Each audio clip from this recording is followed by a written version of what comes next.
créativité est la source de l'innovation. Tout d'abord, qu'est-ce que c'est d'être créative? Je pense que c'est tout simplement ça, de faire et voir les choses un peu différemment, de ne pas suivre une sorte de rail. La créativité, c'est ça, c'est quelque chose que nous savons tous dans nous et qui est essentiel pour l'innovation. Je pense que l'expert en créativité, ce qui est dans notre cas l'artiste, il utilise beaucoup son intuitivité, justement, il écoute beaucoup de l'intérieur de soi. Il a accès à soi-même de beaucoup de manières. Je pense que beaucoup entre nous perd en grandissant. L'artiste, il doit être très ouvert tout le temps dans sa création parce que sinon il n'arrive pas à créer toutes ces belles choses, peu importe la discipline artistique où il se trouve.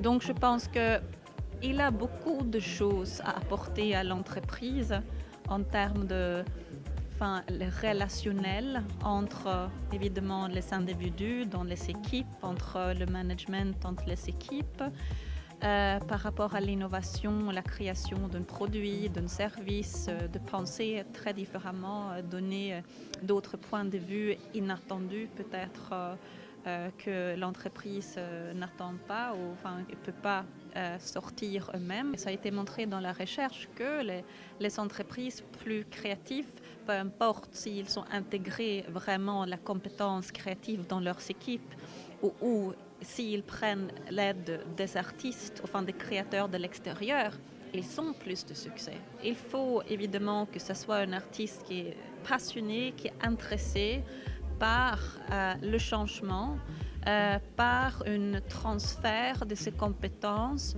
à une équipe, à un individu, à un contexte particulier. Il doit être d'une manière un peu habitué à travailler avec les gens et très intéressé, évidemment, mettre vraiment au centre le besoin de l'entreprise, être à l'écoute. Je crois ce que je fais.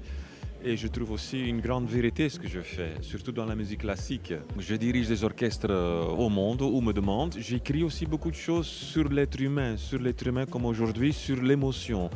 Comment est-ce qu'on doit développer une entreprise, par exemple? Parce que j'ai fait pendant 17 ans mon propre orchestre, sans subside. Donc j'étais quelque part un entrepreneur.